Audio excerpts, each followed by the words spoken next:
Selamat pagi Pak Apri dan teman-teman. Hari ini kami akan mempresentasikan mind map kami tentang perkembangan manusia, bumi dan manusia dari 200 juta tahun yang lalu sampai sekarang.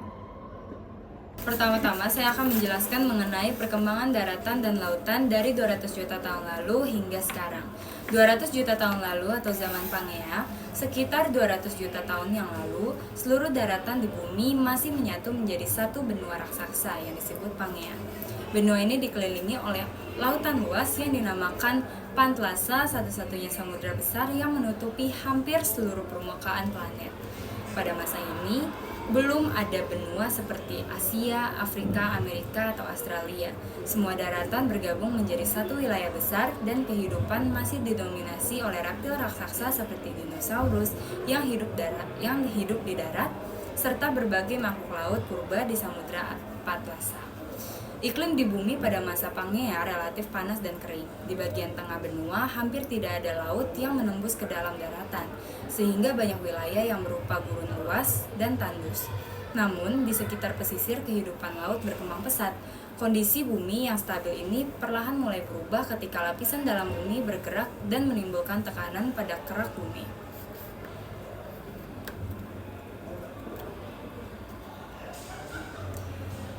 Selanjutnya, 180-100 juta tahun lalu, Pangea mulai terpisah.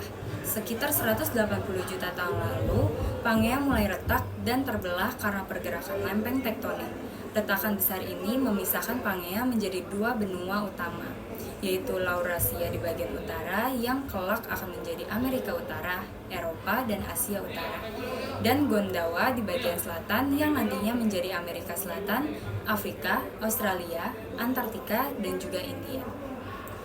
Retakan antara kedua benua itu perlahan-lahan membentuk Samudra Atlantik yang makin melebar setiap jutaan tahun. Lautan baru pun mulai muncul di antara potongan benua yang terpisah. Proses ini disebut drift benua atau continental drift, yang masih terus terjadi hingga sekarang. Pada masa ini, kehidupan laut semakin beragam dan tumbuhan mulai berkembang di daratan yang baru terbentuk. Pegunungan bawah laut juga mulai terbentuk karena tekanan dari lempeng bumi yang saling bertabrakan. Bumi mulai memiliki pola daratan dan lautan yang lebih kompleks dibanding masa Pangea.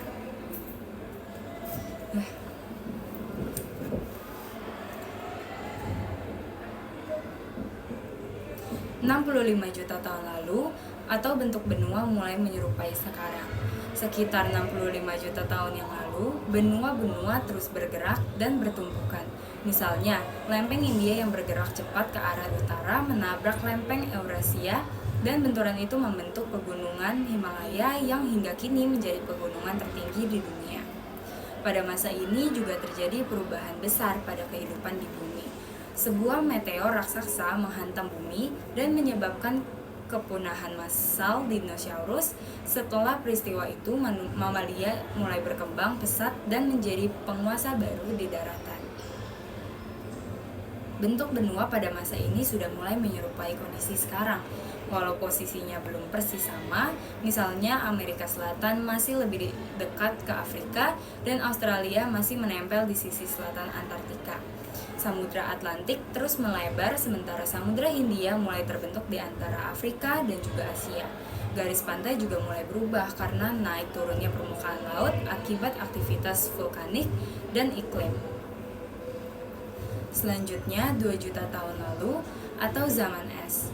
Memasuki sekitar 2 juta tahun yang lalu, bumi memasuki periode glasial atau yang dikenal sebagai zaman es. Suhu bumi turun drastis dan sebagian besar air laut membeku menjadi es di kutub utara dan juga selatan. Akibatnya, permukaan laut turun sangat jauh hingga beberapa puluh meter di bawah permukaan laut sekarang. Penurunan permukaan laut ini membuat beberapa daratan yang tadinya terpisah menjadi terhubung oleh jembatan darat alami. Contohnya, Asia terhubung dengan Kepulauan Indonesia bagian barat melalui jalur darat yang disebut paparan Sunda, sementara paparan Sahul menghilangkan Australia dengan Papua dan beberapa pulau di sekitarnya. Karena itu, manusia purba dan hewan besar seperti gajah, rusa, serta harimau bisa berpindah dari satu wilayah ke wilayah lain dengan berjalan kaki. Selama zaman es ini, daratan di sekitar kutub tertutup lapisan tebal, tetapi daerah tropis seperti Asia Tenggara tetap memiliki kehidupan yang subur. Lautan menyusut, banyak pantai yang bergeser, dan lembah-lembah sungai yang dulu kering kini terendam air ketika es mulai mencair di akhir zaman ini. Lalu untuk sekarang, bentuk bumi masa kini yaitu saat ini daratan di bumi telah berada dalam posisi yang hampir sama. Seperti sekarang kita kenal, terdapat 6 benua besar, yaitu Asia, Afrika, Amerika, Australia, Eropa, dan juga Antartika, serta lautan luas seperti Samudra Pasifik, Atlantik, Hindia, Arktik, dan Selatan. Samudra Pasifik menjadi yang terbesar dan terdalam, sementara Atlantik terus melebar karena lempeng Amerika dan Eropa Afrika bergerak menjauh sekitar 2-5 cm setiap tahun. Walaupun bentuk benua terlihat stabil, sebenarnya bumi masih terus berubah. Pergerakan lempeng tektonik terus berlangsung dan menyebabkan gempa bumi, gunung berapi, serta pembekuan daratan baru di dasar laut. Contohnya Pulau Hawaii terus tumbuh karena aktivitas gunung berapi bawah laut, dan Afrika Timur secara perlahan mulai terbelah yang kelak bisa membentuk samudera baru di masa depan. Selain pergerakan lempeng, perubahan iklim global juga berpengaruh terhadap bentuk daratan dan juga lautan. Pemanasan global menyebabkan es di kutub mencair sehingga permukaan laut perlahan naik. Akibatnya, beberapa daerah pantai berpotensi tenggelam di masa depan. Proses ini menunjukkan bahwa bumi adalah planet yang terus hidup dan bergerak, tidak pernah benar-benar berhenti berubah. Kesimpulannya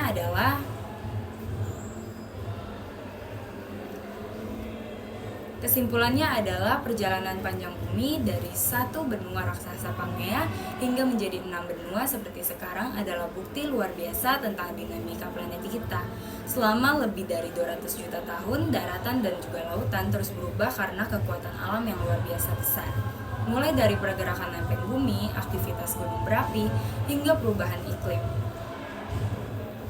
Meskipun kita hidup di zaman yang tampak stabil, sebenarnya bumi terus mengalami proses yang sama, hanya dalam waktu yang sangat lambat.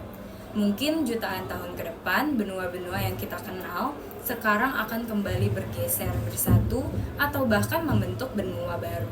Dengan memahami perjalanan panjang ini, kita bisa lebih menghargai betapa luar biasanya planet bumi, tempat kehidupan berkembang dari masa ke masa. Fase-fase perkembangan peradaban manusia dari zaman tua hingga sekarang. Perjalanan manusia di bumi sangat panjang dan menakjubkan. Dari hidup di gua-gua hingga bisa menjelajahi luar angkasa. Manusia telah melewati ribuan, bahkan jutaan tahun. Perubahan besar setiap zaman membawa cara hidup, penemuan, dan kebudayaan baru yang membentuk dunia seperti yang kita kenal sekarang. Mari kita telusuri fase-fase perkembangan peradaban manusia dari zaman tua hingga masa digital saat ini.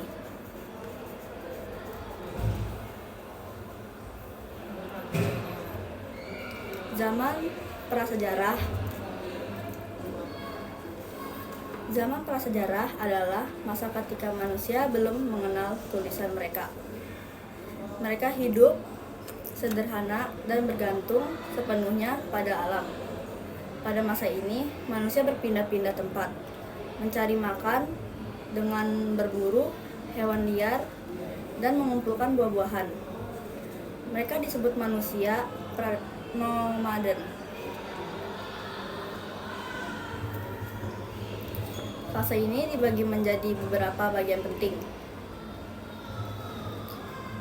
Zaman batu tua atau Paleolitikum. Pada masa ini manusia menggunakan alat-alat sederhana dari batu yang masih kasar, belum diasah halus. Mereka tinggal di tempat terbuka seperti tepi sungai, gua atau padang rumput. Kehidupan sangat bergantung pada alam dan komunikasi masih terbatas pada gerak tubuh serta bunyi sederhana. Zaman batu tengah. atau Mesolitikum. Manusia mulai mengenal tempat tinggal yang lebih tetap seperti gua atau rumah sederhana dari kayu dan daun. Mereka mulai belajar memasak makanan dengan api dan hidup lebih berkelompok. Di masa ini juga muncul tradisi upacara kematian dan kepercayaan terhadap roh nenek moyang. Lalu ada zaman batu baru atau Neolitikum. Inilah titik balik besar peradaban manusia. Manusia mulai bertani dan berternak, lalu hidup menetap di satu tempat. Dari sinilah muncul pemukiman pertama di lembah sungai yang subur. Mereka juga mulai membuat gerabah, penemuan pakaian, dan mengenal sistem tukar-menukar barang atau barter. Zaman logam. Perkembangan berikutnya ditandai dengan penemuan logam seperti tembaga, perunggu, dan besi. Alat-alat logam jatuh lebih kuat daripada batu. Senjata perhiasan dan perkakas mulai dibuat dengan teknik yang lebih maju. Inilah awal mula manusia mengenal teknologi yang pembagian kerja dalam masyarakat.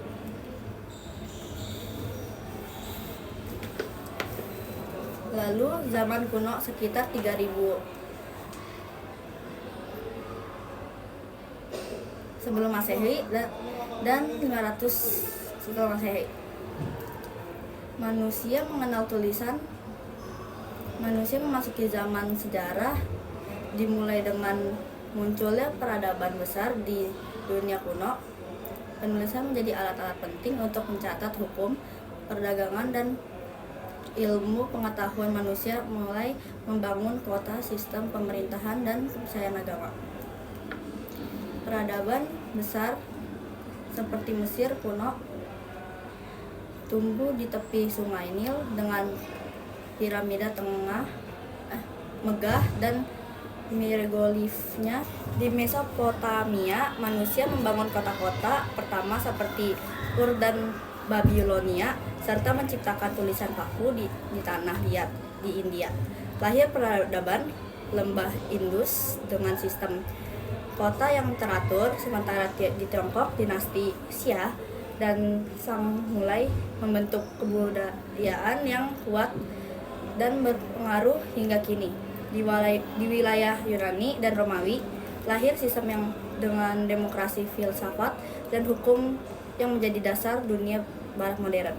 Zaman kuno menandai lahirnya peradaban pertama umat manusia dengan ilmu pengetahuan, seni, dan budaya yang berkembang pesat.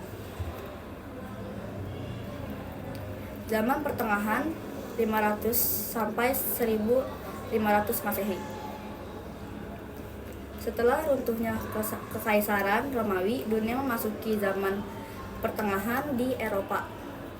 Masa ini dikenal sebagai abad kegelapan karena kemajuan ilmu pengetahuan sempat terhenti akibat perang dan kekuasaan feodal. Gereja memiliki pengaruh besar terhadap kehidupan masyarakat. Namun di sisi lain, peradaban timur justru berkembang pesat.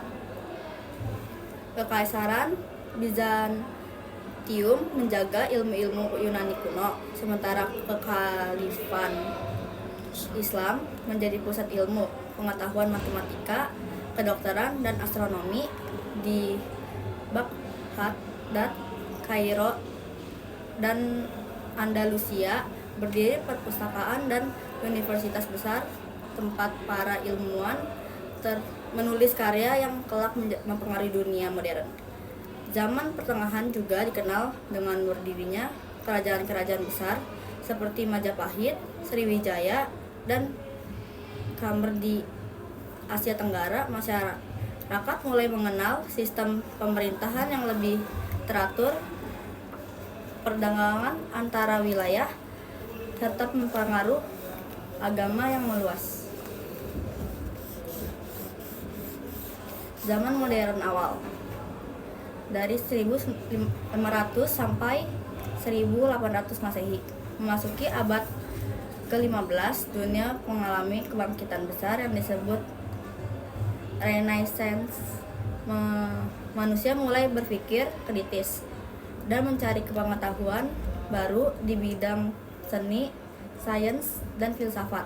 Tokoh-tokoh seperti Leonardo dan Da Vinci, Galileo Galilei, dan Isaac Newton muncul dengan penemuan yang mengguncang perdagangan lama tentang dunia.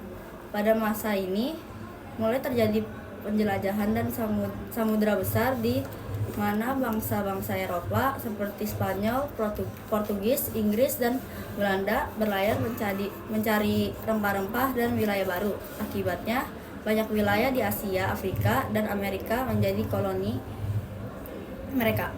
Selain itu, muncul revolusi ilmiah, yaitu perubahan besar dalam cara manusia memahami alam semesta, penemuan teleskop, mikroskop, dan pencetakan mempercepat penyebaran ilmu pengetahuan ke seluruh dunia.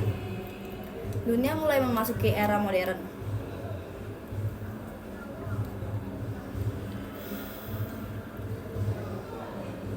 Lalu ada zaman industri dari 1800 hingga 1900-an. Abad ke-18 hingga 19 disebut zaman revolusi industri. Penemuan mesin uap oleh James Watt mengubah cara manusia bekerja. Pabrik-pabrik bermunculan, kota-kota berkembang pesat, dan sistem transportasi seperti kereta api serta kapal uap mulai digunakan. Namun, kemajuan ini juga membawa tantangan baru. Banyak orang pindah ke kota untuk bekerja di pabrik, menyebabkan urbanisasi besar-besaran. Polusi meningkat dan muncul kesenjangan sosial antara pemilik pabrik dan buruh. Meskipun begitu, zaman industri melahirkan berbagai inovasi yang menjadi dasar teknologi modern.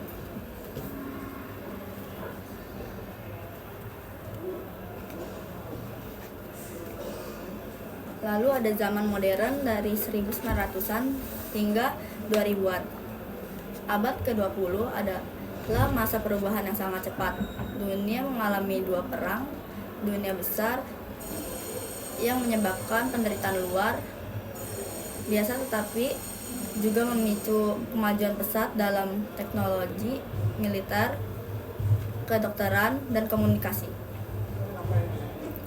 Setelah perang berakhir, banyak bangsa di Asia dan Afrika mulai memperjuangkan kemerdekaan, termasuk Indonesia pada tahun 1945.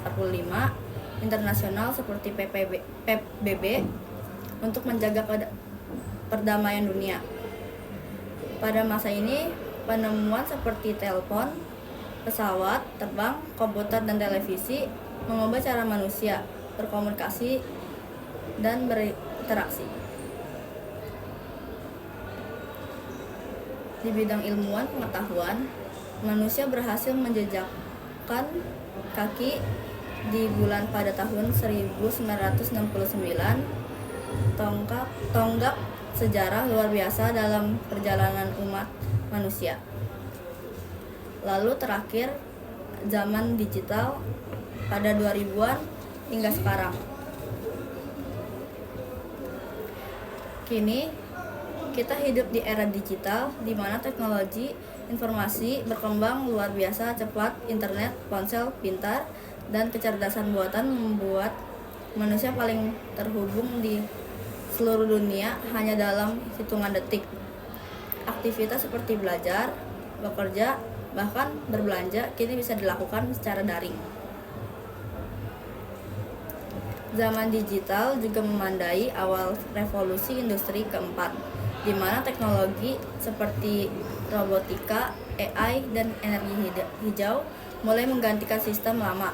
Dunia menjadi semakin efisien, cepat, dan cerdas, tetapi juga menghadapi tantangan baru seperti privasi data, ketimpangan teknologi, dan perubahan iklim.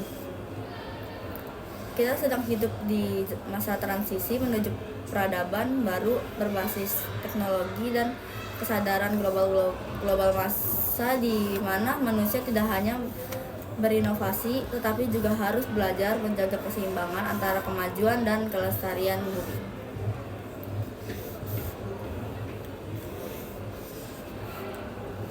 Lalu kesimpulannya adalah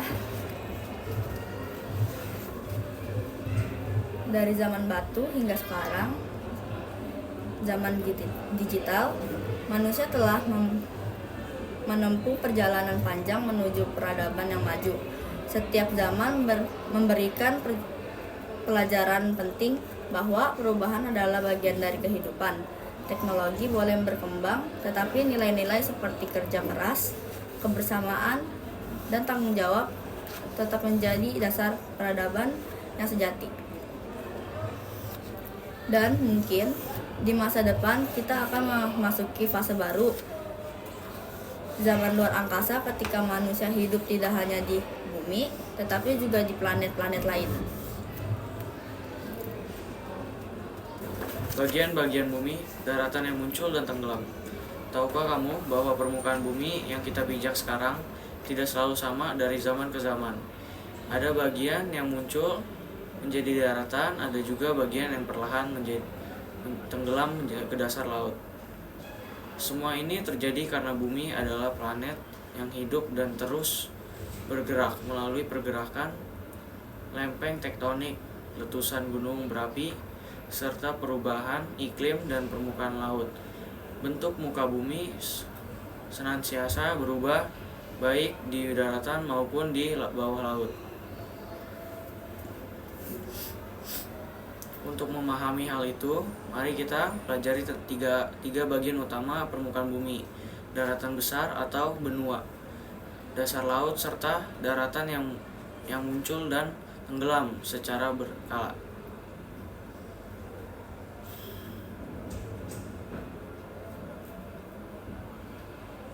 Benua, daratan besar yang muncul di permukaan bumi. Benua adalah daratan yang luas, menonjol di atas permukaan laut, tempat manusia, hewan, dan tumbuhan hidup. Saat ini, bumi memiliki 7 benua utama, masing-masing memiliki karakteristik unik. Pertama, benua Asia. Asia merupakan benua terbesar di dunia, baik segi luas, wilayah maupun jumlah penduduknya. Disinilah terdapat gunung tertinggi di dunia, yaitu Gunung Everest, serta daratan tertinggi Tibet yang dijuluki atap dunia. Asia juga menjadi tempat lahirnya banyak peradaban besar seperti peradaban Mesopotamia, India, Tiongkok, dan lainnya. Selain itu, berbagai iklim mulai dari kutub hingga tropis bisa ditemukan di Asia, menjadikan benua sangat beragam. Kedua, benua Afrika. Afrika sering disebut sebagai tempat asal manusia purba karena disinilah ditemukan fosil manusia tertua seperti Australopithecus afarensis. Benua ini memiliki beragam alam yang luar biasa, mulai dari padang pasir Sahara yang luas hingga hutan tropis di Kongo di Afrika, mengalir sungai terpanjang di dunia yaitu Sungai Nil. Ketiga, benua Eropa. Meskipun tidak sebesar Asia ataupun Afrika, Eropa dikenal sebagai pusat ilmu, pengetahuan, dan teknologi modern. Di sini lahir berbagai penemuan yang mengubah dunia seperti mesin uap, listrik, dan komputer. Wilayahnya juga banyak pegunungan indah seperti Alpen dan Penesis. Keempat dan kelima, benua Amerika Utara dan Amerika Selatan. Keduanya dulu merupakan bagian dari benua besar Gondwana. Amerika Utara memiliki daratan luas yang dan pegunungan besar seperti Rocky Mountains, sementara Amerika Selatan terkenal dengan pegunungan Andes dan hutan hujan Amazon yang sangat lebat. Paru-paru dunia yang menyerap jutaan ton karbon setiap tahunnya. Keenam, benua Australia. Australia adalah benua terkecil di dunia, tetapi memiliki flora dan fauna yang sangat khas seperti kanguru, koala, dan platypus. Banyak spesies di Australia tidak ditemukan di tempat lain di dunia. Ini terjadi karena letaknya yang terpisah jauh dari benua lainnya selama jutaan tahun. Ketujuh, benua Antartika. Antartika merupakan benua yang seluruhnya tertutup dengan es, meskipun tampak tidak ramah bagi kehidupan. Wilayah ini menyimpan sebagian besar cadangan air tawar di bumi. Saat musim panas, sebagian kecil es mencair dan kehidupan mikroorganisme serta hewan seperti penguin dan anjing laut bermunculan di tepi pantai. Benua-benua ini terus bergerak perlahan di atas lapisan bumi, rata-rata hanya beberapa sentimeter setiap tahunnya. Namun dalam waktu jutaan tahun, gerakan kecil ini bisa menyebabkan perubahan besar. Bahkan bisa membuat benua saling bertabrakan dan menjauh.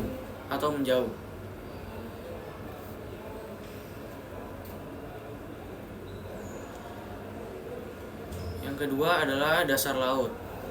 Daratan yang tenggelam di bawah lautan. Jika benua adalah bagian bumi yang menonjol di atas laut, maka di bawah laut pun juga ada bentuk daratan yang luar biasa. Luas dan kompleks. Dasar laut bukanlah sekedar permukaan datar, melainkan terdiri dari beberapa lapisan dan bagian penting. Pertama,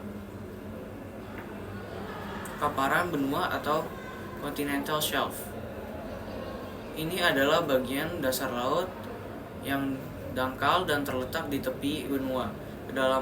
Kedalamannya relatif kecil, sekitar 0-200 meter, dan sering menjadi tempat kaya sumber daya alam seperti minyak bumi, gas serta ikan. Contohnya paparan Sunda di sekitar Indonesia bagian barat, yang pada zaman es dulu merupakan daratan kering dan menghubungkan Asia dengan Sumatera, Jawa, dan Kalimantan. Kedua, lereng benua atau continental slope. Bagian ini adalah zona miring yang menghubungkan paparan benua dengan lautan dalam. Disinilah dasar laut muncul menurun tajam hingga ribuan meter. Lereng benua menjadi alur penting bagi endapan lumpur dan batu-batuan yang jatuh di tepi benua. Ketiga, daratan abyssal atau abyssal plain. Ini adalah wilayah dasar laut yang sangat luas dan datar, berada pada kedalaman 3.000 meter hingga 6.000 meter di bawah permukaan laut. Disinilah hidup berbagai makhluk hidup yang unik, yang bisa bertahan tanpa sinar matahari meskipun tampak sunyi. Dasar laut ini adalah tempat terbentuknya sedimen yang berasal dari sisa-sisa organisme laut dan material vulkanik. Keempat, palung laut atau trench. Inilah bagian terdalam dari dasar laut, terbentuk akibat satu lempeng bumi menukik ke bawah lempeng lainnya. Contoh paling terkenal adalah Palung Mariana di Samudra Pasifik, dengan kedalaman mencapai sekitar 11.000 meter, lebih dalam daripada ketinggian Gunung Everest. Palung laut adalah saksi kekuatan dan luar biasa dari pergerakan akan lempeng bumi.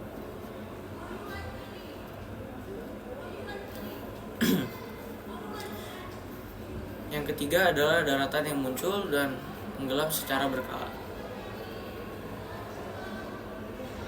Permukaan bumi tidaklah tetap. beberapa wilayah bisa naik ke permukaan laut atau tenggelam ke dasar laut, tergantung pada aktivitas geologis dan perubahan iklim. Contohnya, daratan yang muncul dapat terjadi akibat letusan gunung berapi di bawah laut. Salah satu contohnya adalah Pulau Surtsey di Islandia yang muncul ke permukaan pada tahun 1963 setelah serangkai letusan dahsyat di bawah laut Atlantis. Dalam waktu hanya beberapa minggu, pulau tersebut seluas beberapa kilometer persegi terbentuk dari lava yang membeku. Contohnya adalah Pulau Anak Krakatau di Indonesia yang muncul setelah letusan besar di 1883. Sebaliknya adalah pulau daratan yang tenggelam akibat kenaikan permukaan laut dan pergerakan bumi.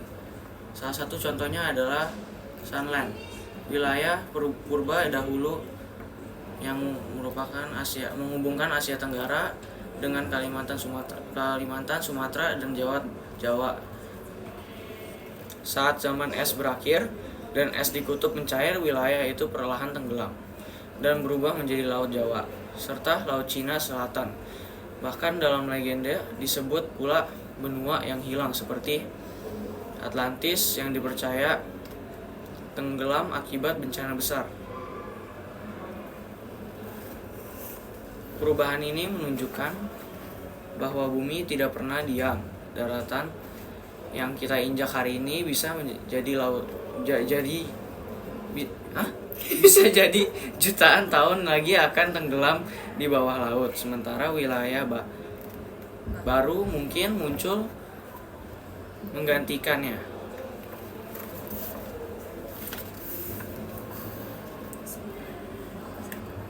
Kesimpulan dari penjelasan tadi, kita bisa memahami bahwa bagian-bagian bumi baik yang muncul maupun yang tenggelam saling terhubung dan saling mempengaruhi benua yang kita kenal sekarang. Dulunya bisa jadi dasar laut, dan dasar laut hari ini mungkin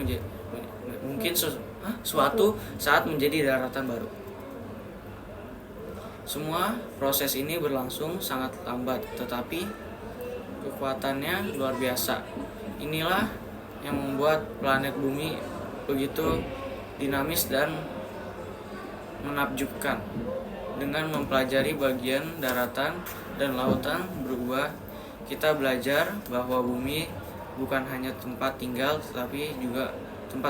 makhluk hidup, tapi juga hidup raksasa yang terus bernapas dan bergerak dan berubah seiring waktu. Sekian presentasi perkembangan bumi dan manusia dari kami. Terima kasih.